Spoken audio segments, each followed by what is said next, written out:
chairman made the point that this is the best committee in Congress. That's likely to be one of the few things we agree upon this morning, as all know. And you hold, as I pointed out in the past, one of the most important jobs in the world as a successor to Alexander Hamilton. We hope that there'll be some explanations this morning about the failures of many of the economic promises that were made by the Trump administration. 70% of the American people disagree with the economic direction that the country has taken. Last time you visited with us, Americans were being socked with price hikes because of the tariffs, where you and I met in front of the Supreme Court that day when the Supreme Court took and heard the oral arguments because of the big, ugly bill. We fought on our side every step of the way, knowing and predicting what was to come. Higher costs, millions kicked off of health care, children going hungry, all in service to the wealthiest amongst us. Despite this, a rosy picture was painted about the Trump economy and what it might deliver. It's safe to say that almost on every front, those predictions from the administration have been wrong. Workers and families are being forced to stretch their dollars further every day, and the pain so clearly stems from many of these projects, including what was supposed to be a cessation of endless wars. We've watched the price hikes that are coming because of this tariff regime. And during testimony last year, you suggested that the Trump policies would lift the working and middle class and reinvigorate American manufacturing. It was stated that take-home pay and wages would increase.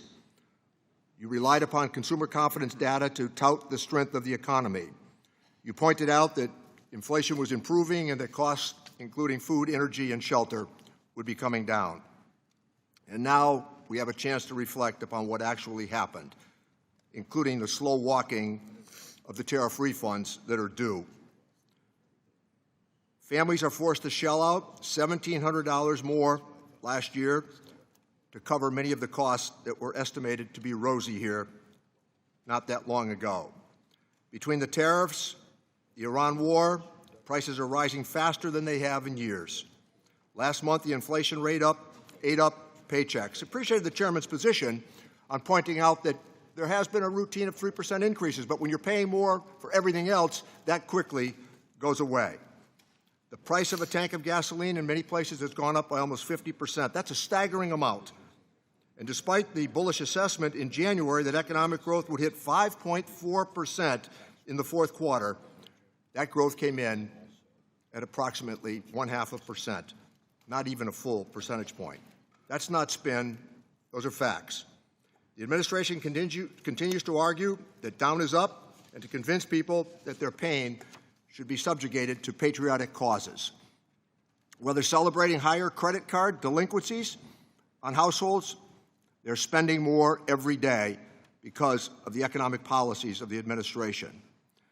As if the $1,700 to cover the tariffs wasn't enough, estimates are now showing that the war in Iran has already cost households another $750.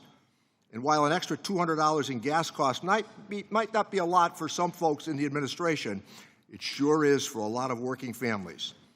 I'm sure we're going to hear that there are many attempts to save the economy by touting the refunds. Those refunds were eaten up almost overnight because of increases in gasoline prices.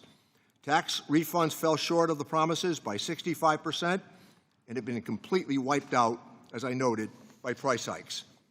The president's attention remains everywhere but what's most important. As he said, he's not thinking about people's financial situations. He tends to be focused on more vanity projects, including a ballroom and an arch, and painting the reflecting pool.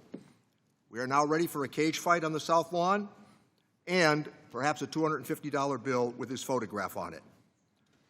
We look at what has happened recently with the slush fund that was created, and our Republican colleagues continue to go wobbly on their defense, perhaps not understanding how this is playing with the American people.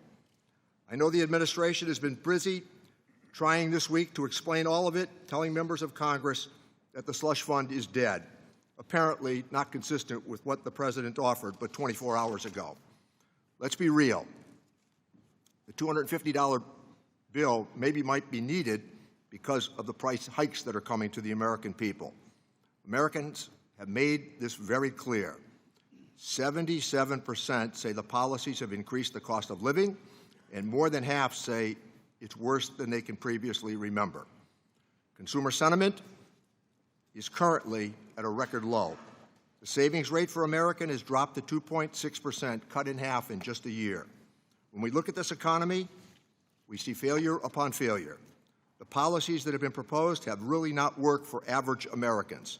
Families are getting crushed, and we would suggest today that a new course of action needs to be taken. Republicans have made it clear that they don't want to put a stop to the chaos, but Democrats are unwavering in our fight for American families to lower costs and to end the harm that is being done. Thank you, Mr. Chairman. Support journalism you trust. Support PBS News. Donate now, or even better, start a monthly contribution today.